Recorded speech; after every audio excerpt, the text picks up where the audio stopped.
Bonjour à toutes et à tous, bienvenue pour le quatrième épisode du cycle de webinaires que nous organisons au Pôle économie sociale et solidaire Centre-Bretagne cette année autour de la qualité de l'emploi.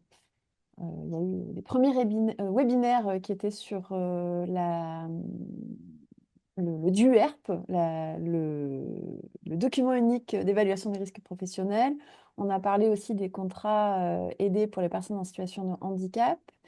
La semaine dernière, on était sur les questions de formation et aujourd'hui, on est sur la thématique du premier emploi pour les associations avec Étienne Janot de la Ligue de l'enseignement 22, CRIB 22. Et aujourd'hui, on va traiter de qu'est-ce qui se passe dans une association quand on veut créer son premier emploi, à quoi il faut faire attention, si on doit s'inscrire quelque part ou pas, quelles sont les démarches à suivre, mais aussi vraiment les points d'attention à avoir sur la création de ce premier emploi, notamment sur les rôles administrateurs, administratrices et salariés. Et je vous précise dès maintenant qu'il va encore y avoir deux autres webinaires. Le prochain, le 11 décembre, avec Exopé, sur les questions des conventions collectives. Et puis le 17 décembre, avec France Victime, sur les violences sexistes et sexuelles au travail. Toujours à la même heure, midi, 13h. Étienne, bonjour. Bonjour Amandine, bonjour à toutes et à tous. Euh, Eh ben, donc j'y vais. bah écoute, c'est parti. On t'écoute avec attention. Ok, ben merci. Juste peut-être, je précise, si jamais vous avez des questions, n'hésitez pas à utiliser le chat, mais on aura des moments dans le webinaire où vous pourrez poser vos questions à Étienne et un temps d'échange à la fin un peu plus conséquent. Voilà. Tu m'interpelles hein, justement s'il y a des questions dans le chat parce que je pourrais pas à la Oui, fois. je le surveille. Cool, merci. Ça marche. Bonjour à toutes et à tous. Ben, merci de votre présence, merci de ton invitation Amandine. C'est avec plaisir que dans le cadre du réseau Guidasso, on partage nos connaissances et nos compétences. Donc, le Centre de ressources et d'information pour les bénévoles, très rapidement, est une instance qui a une vingtaine d'années et qui est à ce jour portée par la Ligue de l'enseignement des Côtes d'Armor et qui est intégrée, comme l'épaule ESS, au réseau Guidasso. Euh, voilà pour la présentation très rapide. Ouais, Amandine m'a proposé d'intervenir sur la fonction employeur, notamment sur la notion de premier emploi et pour qu'une association devienne employeur. En préambule, très rapidement, on a considéré qu'on n'abordait pas la question budgétaire et on a considéré que le côté budget était sécurisé et que vous aviez les financements ou trouver, ou en tout cas vous aviez ce qu'il fallait pour envisager cette phase-là. J'ai proposé d'intervenir un petit peu à deux niveaux, c'est-à-dire que dans un premier temps quand même, avant de se lancer, quelles sont les questions qui nous paraissent saines à se poser avant d'y aller vraiment dans la rédaction d'un contrat et dans le début de la relation avec un salarié. Et dans un second temps, ce qui est un petit peu moins passionnant, mais ce qui est nécessaire, le côté technique, euh, notamment tout ce qui est cotisation sociale. Euh, le contenu peut paraître un petit peu dense. Gardez en tête que vous pouvez toujours revenir vers nous, vers le réseau Kidasso, les pôles ESS ou moi, ou d'autres personnes du réseau, pour venir apporter des discussions supplémentaires par la suite ou des questionnements qui pourraient être naissants par la suite. Étienne, je vais juste faire une petite précision parce que j'ai oublié de le dire. Donc, le webinaire est interprété en langue des signes en direct. S'il y a des personnes sourdes parmi les participants, participantes, n'hésitez pas à faire signe aussi si vous avez des questions. Et il est enregistré et sera retransmis sur Internet par la suite. Voilà, je tiens à le préciser, j'ai oublié de le dire. Très bien. Moi, on va demander des droits d'auteur alors.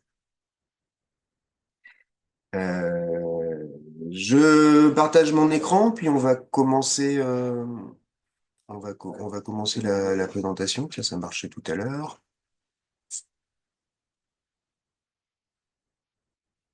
Voilà. Vous voyez l'écran? Ouais, c'est bon.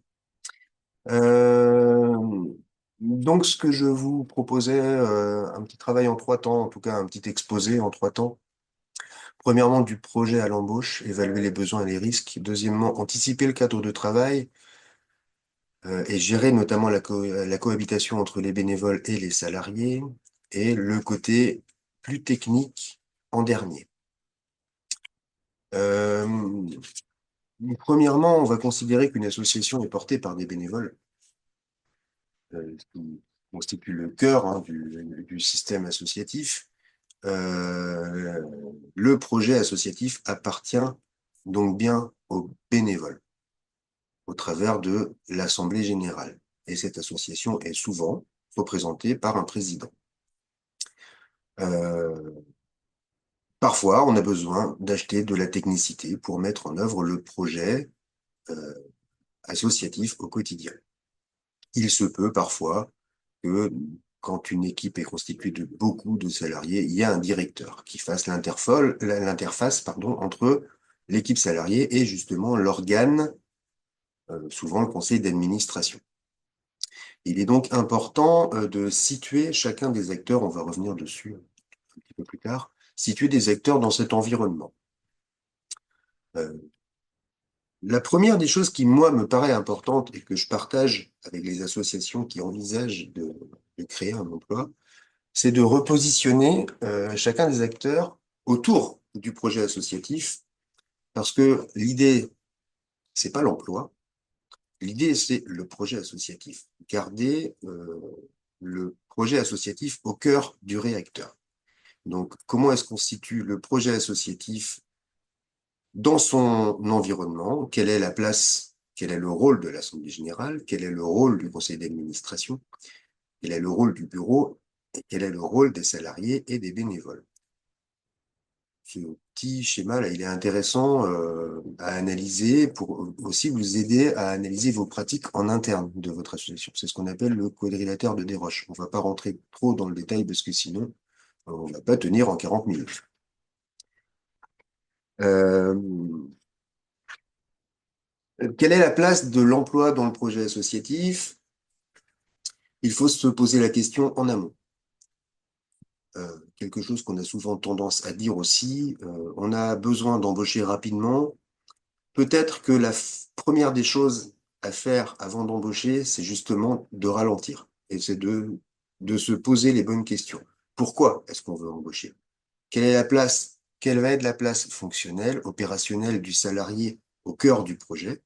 Est-ce que on embauche quelqu'un pour se substituer aux bénévoles? Est-ce que c'est une volonté? Est-ce que c'est une bonne idée? Quelle va être la nature du contrat de travail en termes de temps de travail?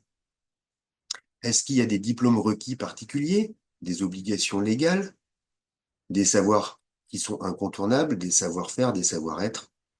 Euh, Juste pour illustrer ce propos, si on veut embaucher un éducateur sportif, par exemple, ben, un BAFA, ça ne suffit pas. Il va y avoir une qualification qui est obligatoire, l'obligation d'avoir une carte professionnelle, un certain nombre d'obligations légales. Ce qui va nous amener à réfléchir à la rédaction d'une fiche de poste dans un premier temps, et ce travail servira aussi à la rédaction de l'offre d'emploi. C'est important de recruter en toute transparence. Voilà. Pour certaines associations, c'est tout à fait naturel de ne pas faire tout ça et d'embaucher un ancien bénévole. Embaucher un ancien bénévole, ça peut avoir des bons côtés, ça peut avoir très rapidement des travers qui sont très compliqués à gérer. Euh, Quelles questions sont à se poser? Dans un premier temps, est-ce que c'est réellement un... On va parler d'emploi associatif. Est-ce que c'est un emploi associatif? Mais est-ce que déjà dans un premier temps, est-ce que c'est un projet associatif? Est-ce que c'est pas un projet personnel qui est mis en œuvre dans le cadre d'une coquille juridique qu'on appelle Association Loi 1901? C'est des questions que j'ai un petit peu posées tout à l'heure, mais on peut les retourner dans tous les sens, ces questions-là. Est-ce que c'est une personne qui souhaite créer une association pour porter son projet personnel? Est-ce que c'est un porteur de projet qui souhaite créer son propre emploi? Parce que c'est facile de créer une association pour avoir des subventions, par exemple. Et puis on va demander à des proches, des connaissances, de bien vouloir être président, trésorier ou secrétaire en leur disant, non, t'inquiète, je m'occupe de tout. Est-ce que c'est une relation saine au départ? Est-ce que aussi on a de temps en temps ces questions-là? Est-ce que c'est un projet qui peut être municipal, paramunicipal, pour lequel on a besoin de créer une association parce que, encore, c'est commode? Et là, la question de responsabilité, elle rentre en jeu parce que une collectivité peut donner une subvention pour créer une association, pour le fonctionnement, et derrière, c'est bien les bénévoles qui vont porter les responsabilités juridiques, financières et tout ce qui va avec. Et une question aussi qui permet notamment de déceler certains projets qui ne sont pas du tout associatifs. Est-ce qu'une association aura pour but de favoriser l'activité professionnelle de son fondateur? Un exemple, je suis prof de peinture. On va pousser à l'extrême. Je suis commerçant en cours de peinture. Je pourrais très bien avoir mon local, mon entreprise et vendre mes cours de peinture. Mais si je fais créer une association, ou si je crée une association, je peux avoir la salle de la mairie gratuite. Ça m'évitera de payer un local pour mon association ou pour mon entreprise, plus exactement.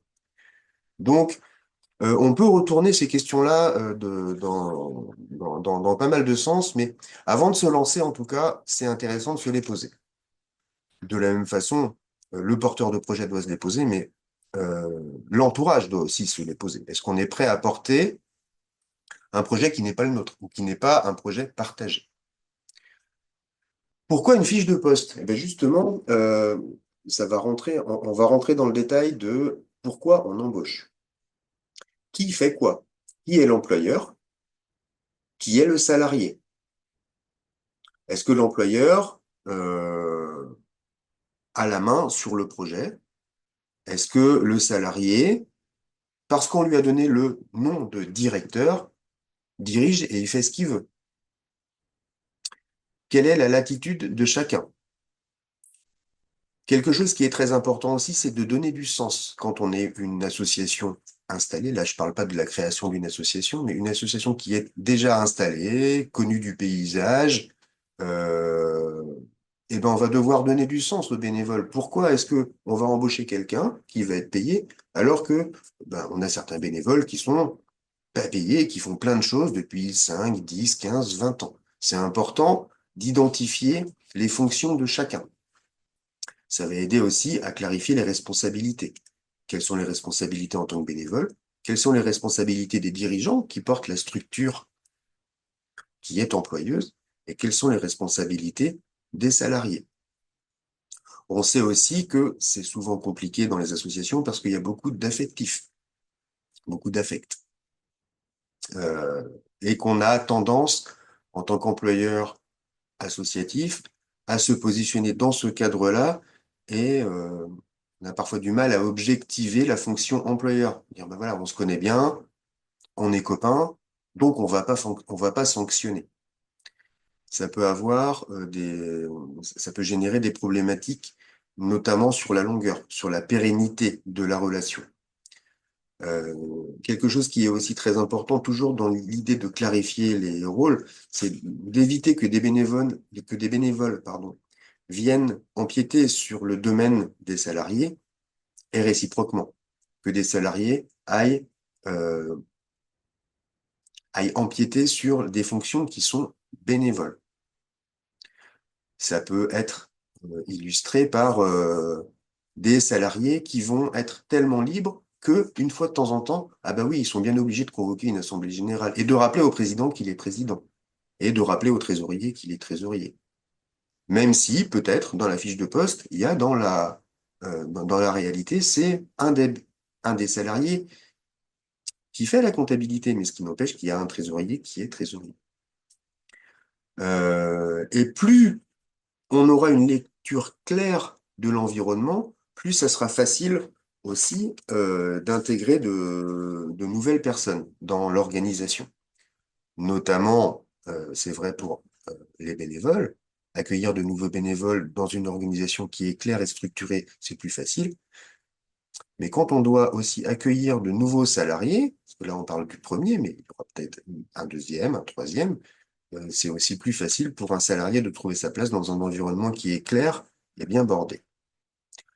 Alors, précision, je sais que c'est pas simple. On est là pour donner des pistes et c'est surtout pas, on se positionne surtout pas en tant que donneur de leçons parce qu'on sait que c'est compliqué. C'est bien pour ça qu'on propose aussi d'en discuter. On sait que c'est compliqué à faire, on sait que c'est des questions qui se posent régulièrement.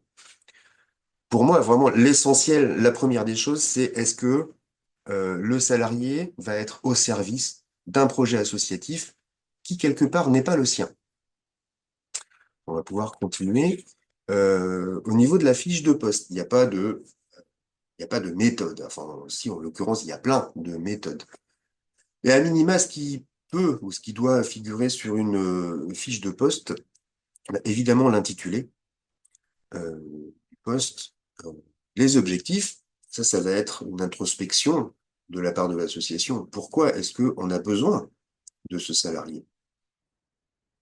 Est-ce que c'est simplement parce que nous, en tant que bénévoles, on n'a plus le temps de tout faire, donc on a besoin de quelqu'un qui va venir compléter nos compétences, ou est-ce que techniquement, on n'y arrive plus parce que ça nécessite un diplôme, une formation, voire l'exemple de tout à l'heure, une carte professionnelle qui est du coup une obligation légale. On va essayer de conditionner ce cadre de travail. On va donner aussi envie. On va expliquer on va vendre notre association pour avoir potentiellement les meilleurs candidats, en précisant ce qui est possible. Est-ce que le télétravail est possible? Est-ce qu'il y a des déplacements réguliers? Est-ce que les déplacements, c'est très proche? Est-ce que c'est potentiellement sur tout le département, sur la région, voire pourquoi pas sur l'ensemble du territoire? Quelles compétences sont requises? En général, il y a souvent trois thèmes, hein.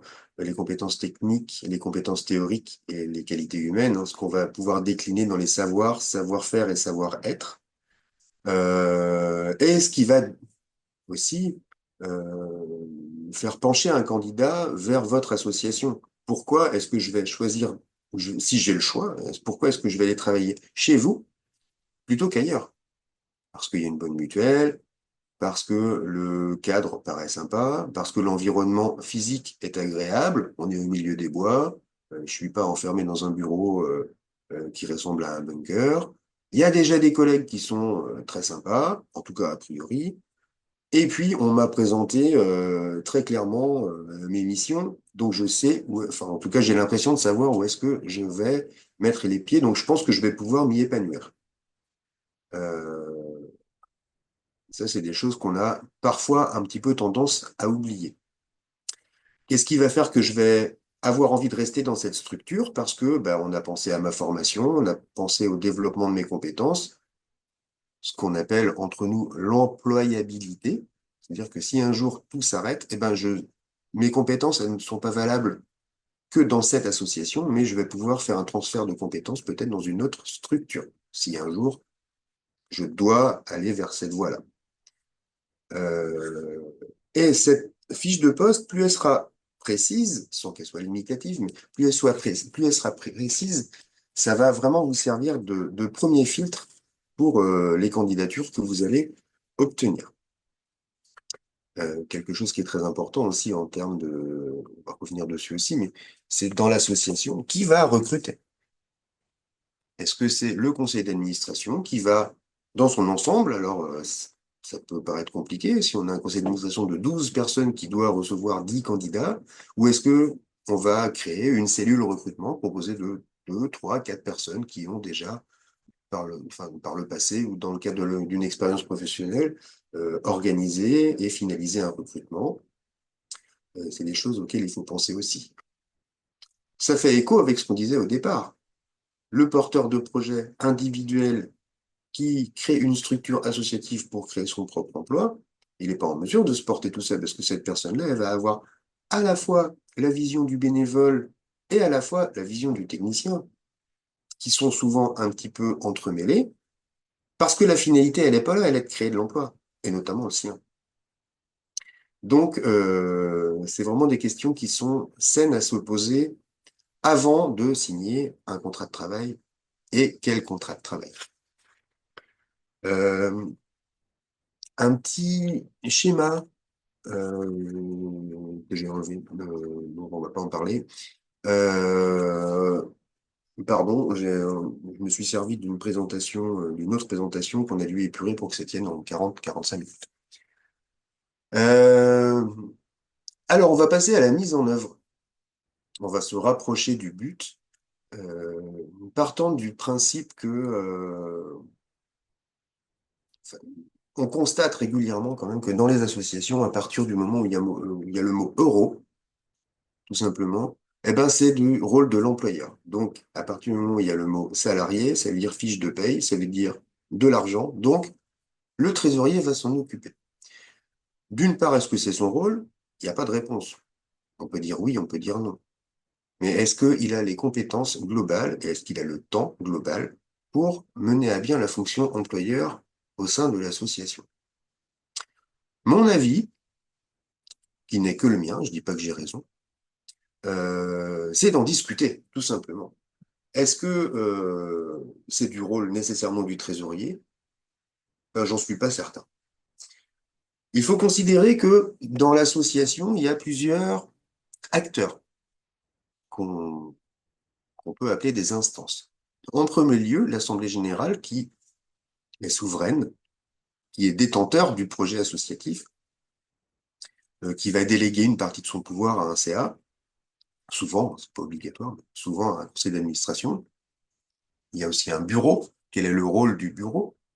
Est-ce que c'est un bureau qui va exécuter des décisions du conseil d'administration ou qui va former une autre instance de décision en plus du conseil d'administration? Comment est structurée l'association? Quel est le rôle du président? Quel est le rôle du trésorier? Est-ce qu'on a envisagé d'avoir quelqu'un qui n'est ni au bureau, ni au CA, mais qui est compétent parce que dans son monde professionnel, il connaît bien, il a d'excellentes connaissances techniques par rapport à la fonction employeur, qui va du coup être nommé référent pour le ou les salariés. Est-ce qu'il y a un directeur? On avait la question tout à l'heure. Est-ce que peut-être un comptable va intervenir de l'extérieur, une prestation qu'on va payer à l'extérieur, par exemple, pour faire les bulletins de paie et les déclarations sociales?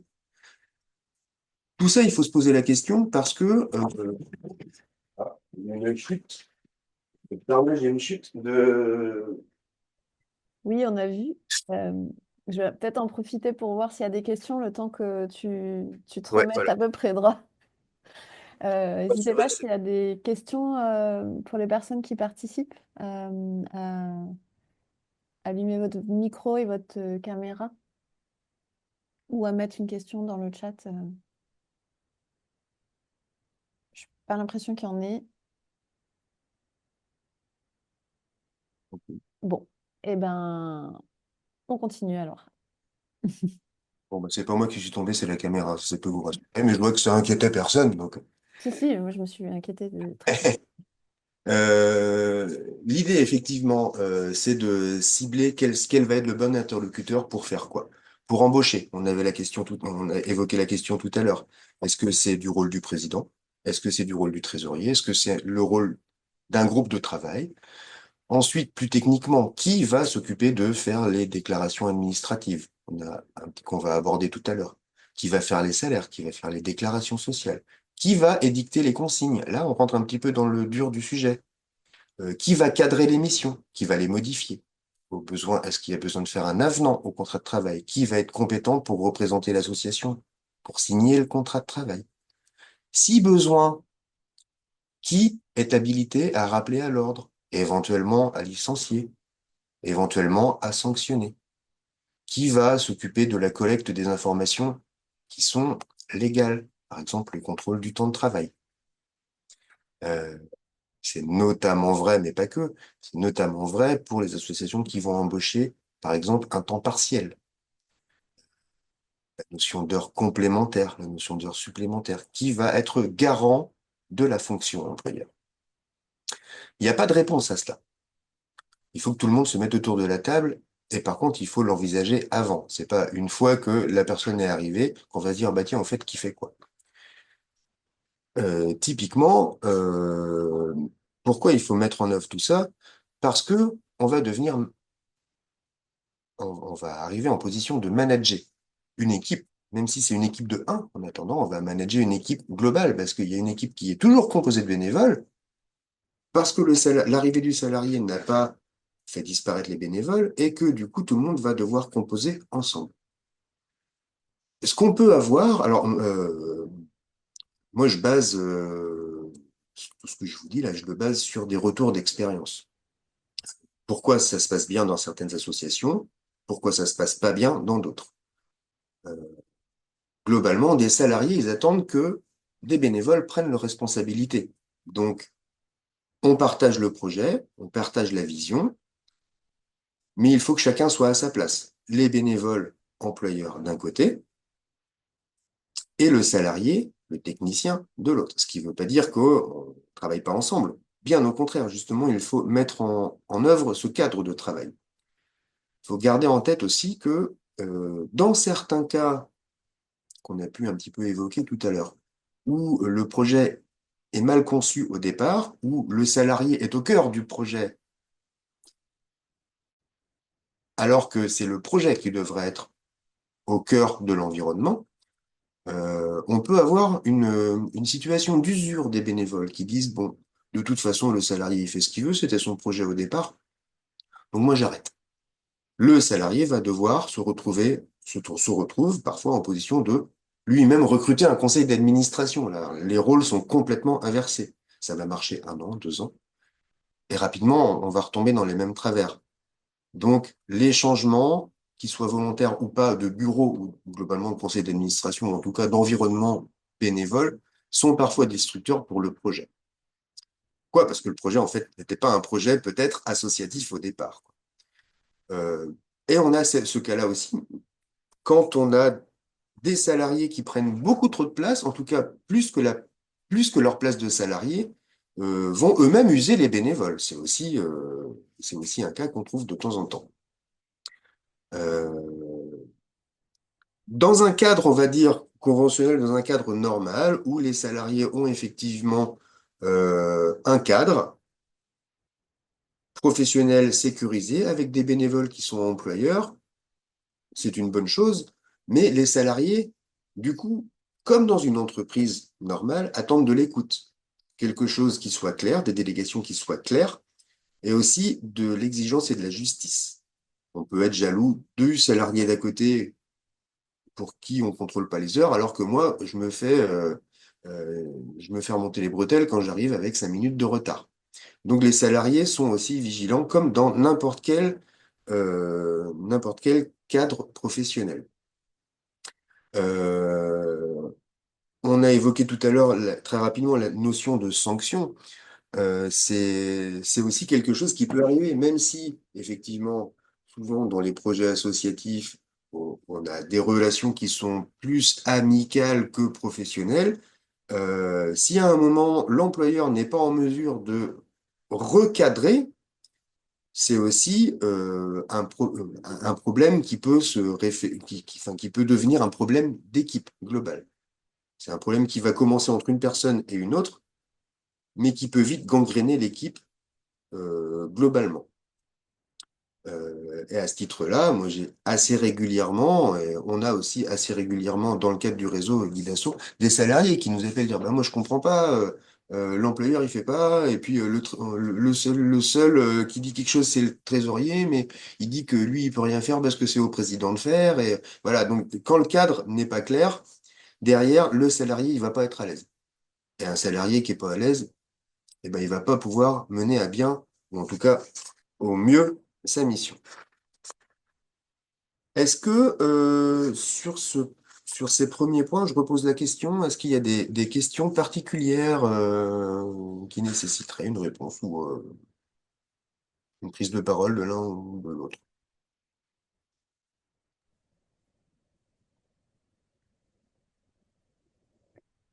Alors, je continue. Ouais, alors oui, pour l'instant, je vois Mmh. Vous pas. m'entendez? Excusez-moi. Oui, là, il y a J'avais du mal quelqu'un. à mettre en place mon... Oui, pas de problème. Il y a Excusez-moi. quelqu'un qui a allumé son micro. Vous parliez des risques d'employer un ancien bénévole sur le poste futur. Est-ce que vous pouvez donner des exemples de risques en fait? Ah bah oui. Le risque, en fait, c'est que le bénévole auparavant était bénévole, il connaît donc très très bien la structure associative et la nature ayant horreur du vide, il va se retrouver à combler un vide qui était le vide du salariat et il va disposer d'une expertise sur la technicité de l'association qu'il va être en mesure de mettre en œuvre, mais aussi sur les rouages de l'association. Donc, indirectement, il va être en mesure de tirer des ficelles par rapport à des gens qui arrivent, par exemple le remplacer sur des fonctions bénévoles, ou alors il va se sentir plus légitime que quelqu'un d'autre. Or, la notion de légitimité, elle est essentielle aussi à considérer dans la notion de salariat. On est légitime de par ses compétences et de par son contrat de travail. Donc, moi, j'ai très, très régulièrement des difficultés avec des gens qui ont été bénévoles. Très, très concrètement, ils sont beaucoup plus durs à manager que des gens qui sont recrutés de l'extérieur. Pourquoi? Parce que bien souvent, il n'y a pas eu d'appel à candidature. L'association a décidé de, un peu pour récompenser ou un peu parce que la personne n'avait pas de travail, d'embaucher cet ancien ou ce bénévole. Et il n'y a pas eu l'expression par le projet associatif de devoir acheter des compétences à l'extérieur. Il n'y a pas eu pas d'appel d'offres, mais il n'y a pas eu de candidature, d'appel à candidature réellement ouverte. C'est que on a émis le souhait d'embaucher et du coup, l'ancien bénévole se retrouve sur un piédestal et il a beaucoup plus de cartes dans les mains que quelqu'un qui aurait été embauchés de l'extérieur. Et très régulièrement, on a des difficultés avec, c'est la confusion des rôles, c'est-à-dire que le salarié va continuer à faire des choses qu'il faisait en tant que bénévole, va faire plus de choses parce qu'il a des compétences techniques pour lesquelles ils sont rémunérés, mais du coup, la frontière, elle est un peu mince. On va prendre le cas d'un salarié qui est embauché à temps partiel et pour l'avoir vécu. Euh, il y a, je sais pas, un repas qui est organisé pour financer l'association. Alors auparavant, cette personne-là était bénévole, donc c'était dans les derniers à passer le coup de balai parce qu'il faut rendre la salle municipale. Et puis là, en fait, non, il fait plus. Ah non, maintenant je suis salarié, je fais plus ça. Ou alors, à contrario, on va pousser le curseur de l'autre côté. Bah, avant, j'étais bénévole à temps plein. Maintenant, je suis salarié à mi-temps, mais je suis encore bénévole à temps plein, à temps partiel. Et au final, la frontière, elle est dure à créer ou à formaliser entre le rôle de l'ancien bénévole et le rôle de nouveau salarié. Et comme la frontière, elle est dure à formaliser, l'employeur, il va avoir du mal à dire oui ou non, à dire, ben non, là, ton rôle, c'est salarié, donc tu fais pas ça. Ah, mais je faisais avant. Ouais, mais tu fais plus. Ah ben non, je fais ce que je veux. Et bien souvent, dans ces cas-là où on a effectivement un bénévole qui va avoir des compétences certainement, mais peut-être un ego un peu plus fort que les autres. C'est souvent des cas où justement on va arriver à des usures des bénévoles. C'est un constat. Hmm. C'est un constat. Et si c'est la personne qui a créé le projet, en fait, c'est parce que si la personne qui a créé le projet était bénévole et pas salarié, c'est ça, c'est... Mais c'est d'autant plus compliqué pour les bénévoles qui sont, eux, employeurs, de donner des directives à quelqu'un qui a créé son projet et qui veut faire ce qu'il veut. Très clairement, c'est d'autant plus compliqué pour les bénévoles. Même si la personne elle-même, déjà, en fait, qui a créé le projet est déjà dans la fonction de... Enfin, qui est bénévole, mais qui a une fonction de comme un salarié parce que c'est lui qui tient ou elle qui tient la barre. Mais le problème, il est là, c'est que les salariés sont pas là pour tenir la barre. Les salariés sont là pour mettre en œuvre un projet associatif. J'ai eu encore tout récemment là, un salarié du coup qui m'a dit ouais mais moi c'était mon projet au départ, donc j'ai demandé à ma belle-sœur d'être présidente et mon beau-frère d'être trésorier, machin, nanana. Et au final, ils ont dégagé un petit peu de marge de manœuvre pour embaucher à temps partiel. Finalement, ça s'est très très mal passé. La cellule familiale, très clairement, la cellule familiale a éclaté. Donc tout le monde a trouvé des arguments qui étaient tout sauf en lien avec Mm. le projet associatif. Et le salarié, donc le porteur de projet initial, qui était en fait un projet qui était tout à fait personnel, hein, ça n'avait rien d'associatif, a dit, voilà, ils m'ont volé mon projet. Et donc, ils m'ont licencié. Je dis, ben, moi, il n'y Mm. a pas de problème. Il n'y a aucun problème. Si c'était Mm. un projet associatif, ils ont tout à fait le droit de vous licencier. Il n'y a aucun sujet. Eh, mais c'était mon projet. Si c'était un projet d'une personne, est-ce que ça devait prendre la forme d'une association loi 1901? Ou est-ce Tout à fait. qu'il aurait fallu créer une société commerciale ou je ne sais quelle autre structure juridique pour porter un projet personnel? La difficulté, elle est aussi justement quand c'est un projet personnel qui Pardon. est monté en association, il y a ce risque-là qui est permanent. C'est de dire, voilà, tu nous confies la fonction employeur, donc la structure est ton patron. Donc, si à un moment, on estime que tu n'entres pas dans le cadre de ta fiche de poste, tu prends trop de place, on te recadre, mais on a aussi la faculté de te licencier. Il faut accepter dans ces cas-là, si on est porteur d'un projet, ben, on est porteur de son projet, mais il ne faut pas confier. Ça fait partie aussi d'une certaine honnêteté intellectuelle, et ça ne me fait pas peur de le dire, que de considérer que si on a un projet, on en porte les responsabilités, et qu'on ne fait pas porter les responsabilités, notamment employeurs, mais pas que, à des gens de notre entourage. Mais alors, du coup, si l'emploi se fait, est-ce qu'il y a des appuis pour le bureau enfin, pour être aidé dans la démarche pour le bureau et le nouveau salarié qui était bénévole ou créateur du projet? Est-ce qu'il y a des recours, enfin des organismes qui peuvent nous accompagner pour vraiment travailler sur le positionnement du salarié et le positionnement du bureau? Tout à fait. Euh, il y a notamment un dispositif qui s'appelle le DAL, le dispositif local, pardon, d'accompagnement. Oui, oui, c'est ça aussi. Ben oui, et donc c'est un dispositif qui a été créé bon, il y a quelques années déjà, c'était à l'issue des premiers emplois jeunes, et qui a pour but soit de consolider l'emploi, soit d'aider aussi à structurer les associations qui souhaiteraient créer leur premier emploi. Mais à ma connaissance, le cœur du réacteur de ce dispositif, c'est l'analyse du projet. La finalité, on aura beau dire que c'est de créer de l'emploi, mais c'est pas de créer de l'emploi n'importe comment. C'est de le créer, bien le créer, faire en sorte que chacun soit à sa place. Et d'abord, c'est quoi le projet? C'est sûr que ce dispositif-là, il ne sera pas pertinent si c'est un projet personnel, qu'on a des bénévoles de paille, euh, à qui on fait croire que tout va bien et qu'il y a juste à mettre son nom de président et que t'inquiète, c'est moi qui ai porté le projet, c'est moi qui porte le projet, c'est moi qui m'occupe de tout. Ça marchera pas. Ça marchera rarement et pour peu que ça marchera pas longtemps. Ça, je juge pas l'intérêt ou comment dire, la pertinence du projet de tel ou tel projet. Hein. Moi, je les connais pas hein, souvent les projets. Ça peut être un projet intéressant.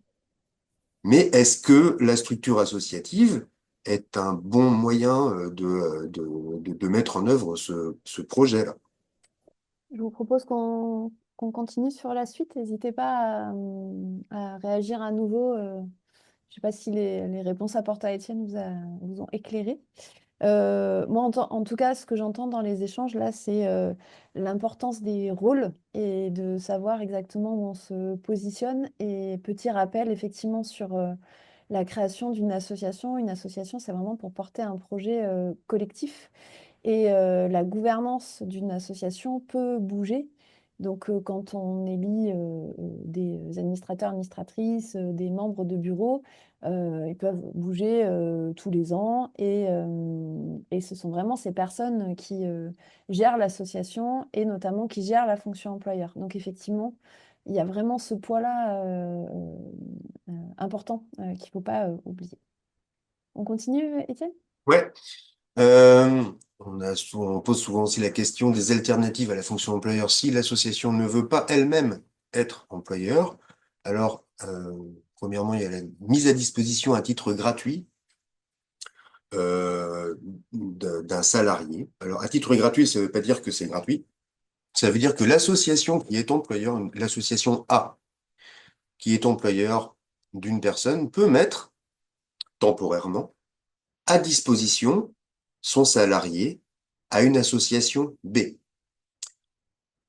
À titre gratuit, ça veut dire que l'association A ne va pas gagner d'argent. C'est-à-dire que si le coût salarial avec les cotisations patronales est de 20 euros, eh ben elle va pouvoir facturer 20 euros. Elle n'aura pas le droit de faire de marge.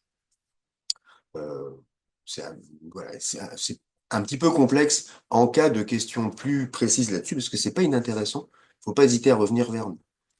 Il y a aussi la solution du groupement d'employeurs. Il y a des groupements d'employeurs qui sont très performants. Alors, un groupement d'employeurs, en fait, c'est une association d'associations qui se mettent ensemble pour recruter du personnel.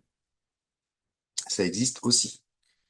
Et il y a l'externalisation, par exemple, sur une tâche euh, ponctuelle, hein. Si on veut, par exemple, refaire son site Internet, on peut tout à fait acheter une prestation à une entreprise extérieure euh, pour des tâches ponctuelles. Attention à cela, on va pas rentrer dans le détail parce que là, ça va être très très long, mais sur la notion d'auto-entrepreneur dans les associations. Si jamais vous en avez, si jamais vous vous posez des questions, on pourra tout à fait évoquer cette situation-là. On a choisi avec Amandine de ne pas aborder le sujet parce que c'est très très vaste et très complexe. Cela dit, attention. On va rentrer un petit peu. Alors là, on va pouvoir aller un peu plus vite parce que quand vous en serez là, de toute façon, vous aurez besoin probablement d'un appui technique, que ce soit le pôle ESS, que ce soit un autre acteur de guide assaut, mais il y aura besoin d'appui technique un peu plus fort. Les obligations de l'employeur. Ça repositionne aussi la question de tout à l'heure. C'est le porteur de projet d'origine qui devient salarié ou un ancien bénévole qui devient salarié. Une fois qu'on remet tout ça en perspective, eh ben, ça simplifie pas forcément la tâche. Quelles sont les obligations légales de l'employeur? Ben, fournir un travail, payer un salaire, respecter la réglementation. Ouais, mais moi, ça me dérange pas de pas appliquer le code du travail. Un salarié, il peut pas dire ça. Oui, mais c'est mon projet. Si je veux faire 70 heures par semaine, c'est moi que ça regarde. Eh ben non, ça regarde l'employeur. Les obligations du salarié, ben, exécuter le travail. Tant qu'à faire, bien. Respecter la discipline et les directives de l'employeur. La loyauté envers l'employeur, la discrétion, en général, ça, il n'y a pas de souci. Les gens sont responsables de tout ça. Et la vigilance aussi en matière de sécurité. Je ne vous cache pas, hein, moi je réitère, je suis pas un donneur de leçons, juste pour illustrer mon propos. Moi, ça m'est arrivé de monter sur des endroits à 8 mètres de haut, sans baudrier, sans chaussures de sécu. Par contre, nous, on faisait attention à ce que nos salariés n'y aillent pas. Est-ce que c'est bien, est-ce que c'est pas bien? Non, c'est pas bien, mais en attendant, c'était mieux que ce soit nous qui allions en tant que bénévoles plutôt que d'envoyer le salarié au casse-pied. Dans le dur, toujours. On est une association, eh ben, on n'est pas exempt d'appliquer les règles. Ça commence par le code du travail. Pourquoi le code du travail? Parce que ça concerne tout le monde, y compris les employeurs associatifs. Le code de la Sécu, vous me direz pourquoi le code de la Sécu? Ben, parce que ça concerne les cotisations. Donc on ne va pas déguiser des rémunérations en frais de déplacement ou je ne sais quoi. Non, il y a toujours les risques avec la direction du travail, pour ce qui est du code du travail, et l'URSSAF pour ce qui est du code de la Sécu. Les conventions collectives, tiens, alors Amandine en parlait tout à l'heure, ça pourrait être aussi intéressant hein, d'assister, de venir prendre des informations sur un prochain webinaire organisé par un syndicat employeur qui est Exopé. Quelle convention collective on doit appliquer? Il se peut, alors c'est pas obligatoire, mais il se peut que dans certains cas, on soit contraint d'appliquer telle ou telle convention collective. Le code d'activité, le code NAF, peut être un indice. Mais globalement, il faut s'appuyer sur l'activité principale de l'association. Pourquoi identifier une convention collective, surtout si elle est obligatoire? Parce que euh, c'est une déclinaison, c'est une sorte de déclinaison du code du travail, mais adaptée au plus proche du terrain. Euh, les conventions collectives vont, par exemple, prévoir des contrats de travail particuliers, dans certains cas des CDD, qui ne sont pas autorisés par le code du travail, mais qui sont autorisés par telle ou telle convention collective. Pour certaines branches, je pense par exemple au sport ou à l'animation, des CDI intermittents, des statuts qui sont très particuliers, notamment, ce n'est qu'un exemple, mais avec la convention collective qu'on appelait avant la convention de l'animation, le statut très particulier des animateurs techniciens ou des professeurs, qui vont allouer des heures de préparation de cours. Euh, Les conventions collectives déclinent aussi certaines particularités. Je pense notamment à la modulation du temps de travail. Alors, effectivement, sur l'année, on peut faire 35 heures, mais il y a des règles à respecter suivant telle ou telle convention collective pour moduler ces 35 heures. Parfois des primes d'ancienneté, des congés payés supplémentaires qui ne sont pas prévus par le Code du travail, des grilles de classification, des grilles de rémunération, des caisses de cotisation qui sont obligatoires en termes de prévoyance, des conditions particulières suivant les conventions aussi en termes de mutuelles. Vous savez aussi que les employeurs ont l'obligation de proposer une mutuelle à leurs salariés. Dans tous les cas, il y a de la ressource là-dessus au niveau de l'État. Donc, j'ai mis le lien en dessous sur le Code du travail et aussi d'autres sources, notamment effectivement une direction du travail, mais en département. Pour avancer un petit peu, quel contrat de travail? Eh bien, mis à part des dispositions conventionnelles particulières, par définition, un CDI. Par exception, un CDD. Gardez en tête la phrase rouge. Quel que soit le motif pour lequel il est conclu, le CDD ne peut avoir ni pour objet, ni pour effet de pourvoir durablement un emploi lié à l'activité normale et permanente. Donc, on va regarder ce qui est prévu en termes de CDI et de CDD dans la convention collective. Bien souvent, il y a des situations qui sont quand même assez adaptées. Euh, Deux cas sur lesquels il faut être très vigilant. Quand je suis moi-même mon porteur de projet et que je fais moi-même créer mon propre emploi, alors je vais faire un CDD parce que je ne veux pas non plus embêter les dirigeants à qui j'ai demandé de venir m'aider. Ben ça, c'est pas légal. On commence un an pour voir en CDD, puis on verra après. Ben non, ça, c'est pas légal. Donc, faites attention aussi aux usages et à la culture associative. L'association d'à côté l'a fait, donc il y a le droit. Soyez très vigilants par rapport à ça. N'hésitez pas à venir nous consulter, que ce soit Amandine ou moi, ou d'autres acteurs hein, d'appui à la vie associative dans le département ou hors département. Euh, Nous, on citera, enfin, moi, j'ai à cœur de toujours appuyer mes propos par une source, que ce soit une source gouvernementale ou une convention collective ou le code du travail. Bon, ça y est, c'est bon, on est parti. On a un salarié, on a un contrat de travail. Qu'est-ce qu'on va devoir faire? On va le devoir lui remettre un bulletin de paie. Et devenir employeur, c'est tout, sauf remettre un bulletin de paie à la fin du mois. C'est aussi payer des cotisations sociales. On va y aller assez vite parce que là, c'est assez pénible et je vous dis, quand vous aurez l'occasion de vous pencher dessus, bon, le moment sera venu, mais le plus tard possible. Comment faire un bulletin de paie? Soit, effectivement, vous pouvez passer par le chèque emploi associatif, qui est un dispositif de l'URSSAF, qui est un dispositif gratuit, mais déclaratif. C'est-à-dire qu'en gros, on peut bien raconter ce qu'on veut. L'URSSAF n'ira pas vérifier la légalité du contrat de travail, n'ira pas vérifier vos calculs en termes de nombre d'heures de salaire. L'URSSAF a pour livre de chevet le code de la sécurité sociale pour calculer des cotisations.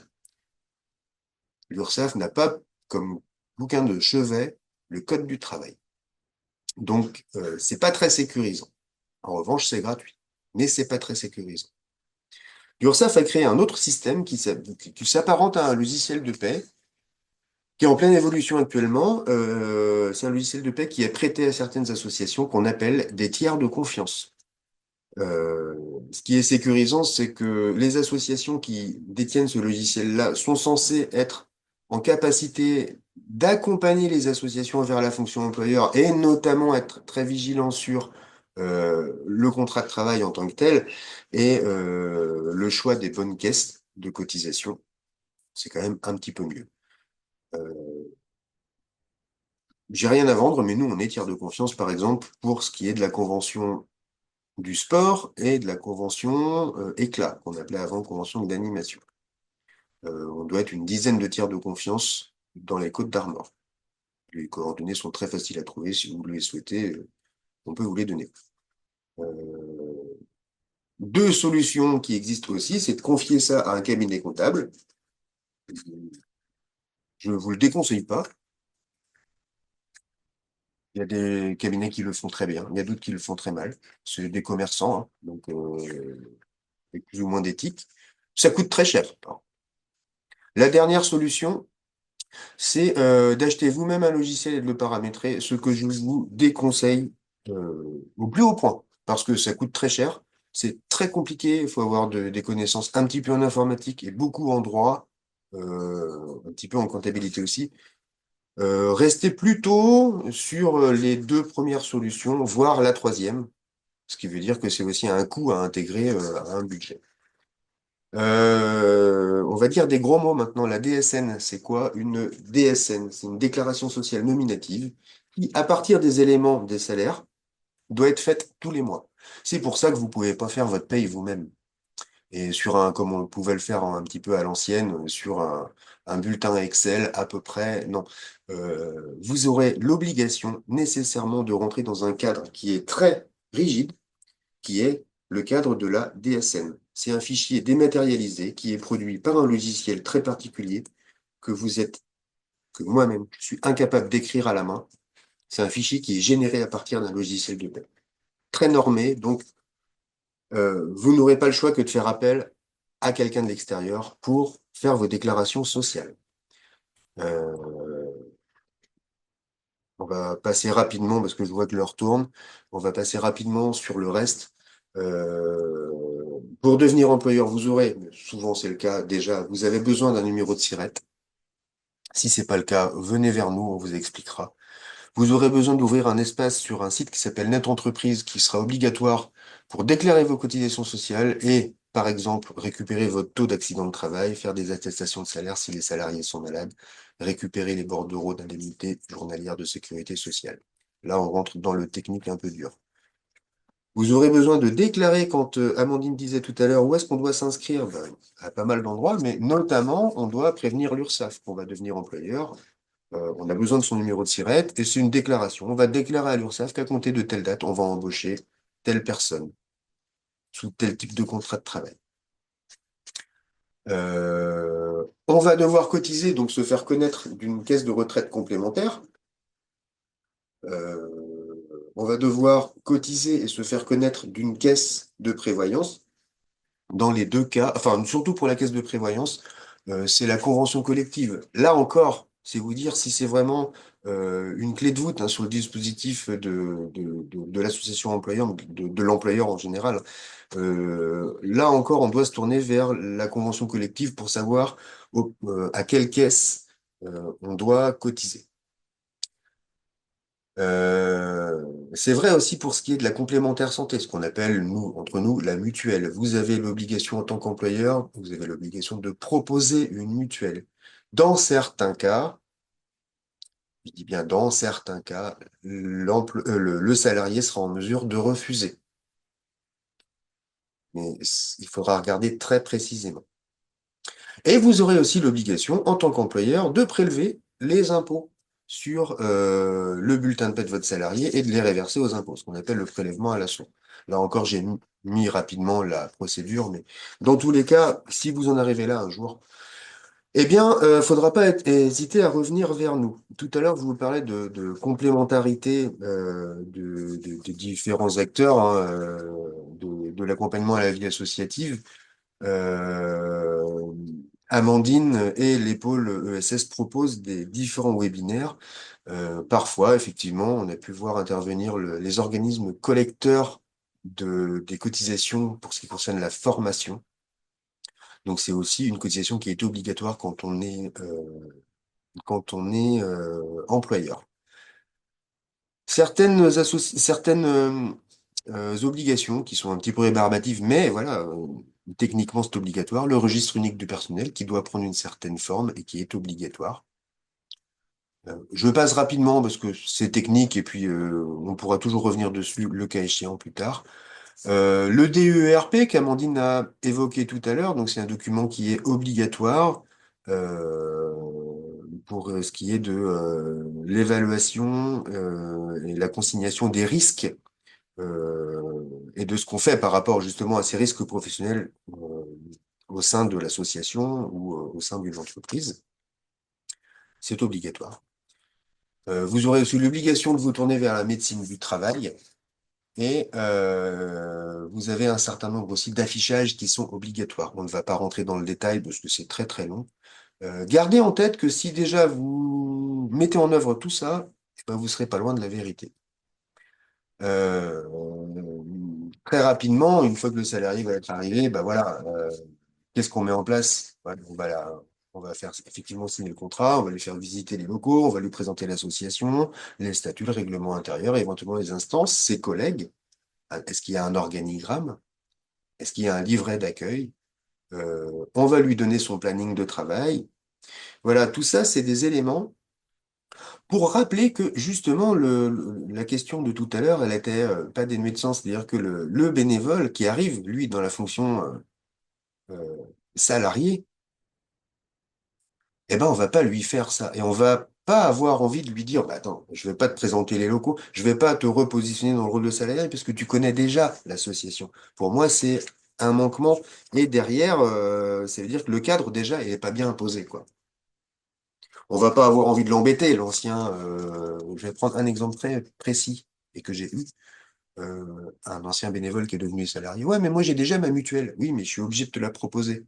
Et le motif, tu as déjà une mutuelle, c'est pas suffisant. Donc tu dois te désengager de ta mutuelle actuelle et prendre la nôtre. Certainement pas, je fais ce que je veux. Bon, bah, on n'a pas envie de l'embêter. Mais c'est-à-dire, ça peut avoir des conséquences, notamment avec l'URSSAF après. Euh, Je suis désolé, je suis allé un petit peu vite sur le côté technique. Mais je réitère, je tends la main et l'ensemble du réseau tend la main pour approfondir ces questions-là par la suite, si besoin. Je resterai avant de vous inviter à poser des questions s'il y en a, je vais vous laisser deux petites phrases pour méditer. Avant de trouver les bonnes réponses, il faut se poser les bonnes questions. Donc, peut-être que salarier quelqu'un, c'est pas la bonne réponse au projet associatif. Peut-être que salarier le bénévole par défaut, c'est pas la bonne réponse au projet associatif. Peut-être que créer une association pour créer son propre emploi, c'est pas la bonne réponse. L'autre, c'est d'accompagner, pas faire à la place d'eux. Moi, je refuse de faire à la place d'eux, en se rappelant que si tu donnes un poisson à un homme, il mangera un jour. Si tu lui apprends à pêcher, il mangera toujours. Euh, voilà pour ma part ce que je pouvais vous raconter autour de la fonction employeur. J'espère que la partie technique n'était pas trop rébarbative, par défaut aussi, parce que c'est un peu ennuyant, et ennuyeux d'ailleurs. Euh, Est-ce que vous avez des questions, des points d'attention, des choses à soulever? On va attendre voir juste s'il y a des micros ou des caméras qui s'allument. En tout cas, merci Étienne. Moi, ce que je retiens de tout ça, c'est que devenir employeur, employeuse, ça demande quand même de se renseigner sur toutes ces questions-là, les obligations employeurs, tout ce qu'il faut faire au démarrage, mais également pendant le suivi du salarié, avoir des missions qui soient claires, hein, parce que potentiellement, eh ben, on peut aussi avoir à gérer des situations qui sont délicates. Et donc, encore une fois, être bien au clair sur les rôles administrateur, administratrice et salarié. Et je vois qu'il y a une caméra qui s'est allumée. Il y a peut-être une dernière question avant qu'on se quitte. Je ne sais pas si c'était une question ou pas. Ouais, vous pouvez allumer votre Euh, micro. Quelle est la démarche en fait pour, enfin là, auprès de la Ligue de l'enseignement, là, est-ce qu'on peut venir vers vous? Quelles sont les conditions? Il n'y a pas de condition. Non. Euh, les coordonnées. Amandine, est-ce que tu souhaites envoyer le document de présentation aux Oui, participants? Est-ce voilà, que tu peux le faire? Et mes je vais le coordonnées faire. sont à la fin, mais je peux les donner maintenant, hein. Mon numéro de téléphone, c'est 02 96 94 69 21. Mais vous les retrouverez normalement. Pardon, l'interprète n'a pas eu Ah, pardon. le numéro de Oui. téléphone, donc si c'est possible de le noter dans le chat. Ouais. J'étais en Merci. train, j'étais en train d'essayer de le faire, mais je me rappelais plus des derniers chiffres. Je veux bien que tu répètes. 02 96 94 69 21, c'est ça? Ah bah voilà, c'était ça. Effectivement, comme le disait Étienne, en fait, il y a tout un réseau d'accompagnateurs sur les questions associatives, que ce soit à la création ou à la création du premier emploi, ou même au moment où l'asso est déjà créé, où on se pose des questions sur le développement. Donc, il y a la Ligue de l'enseignement, il y a les pôles d'économie sociale et solidaire, il y en a un par pays, et il y a toutes les structures qui font partie du réseau qu'on appelle Guide Asso, qui sont vraiment là pour répondre à vos questions. Donc, il faut surtout pas hésiter à prendre rendez-vous. On est vraiment là pour vous accompagner sur ces questions-là. Et comme le disait Étienne, nous, on n'est pas du tout là pour juger ni pour prendre parti. On est là pour conseiller et vous rappeler le cadre, on va dire, légal, en tout cas, des associations. Ben, je pense qu'on va pouvoir s'arrêter là. Merci beaucoup, Étienne, pour Avec toutes ces plaisir, merci à informations. toi, merci à tous les participants, merci aussi aux interprètes en langue des Et signes. C'était pour moi une première expérience et c'était riche d'enseignements. Merci beaucoup. merci également aux interprètes. Et puis, on retrouvera ce webinaire en ligne très prochainement. Bonne journée à vous.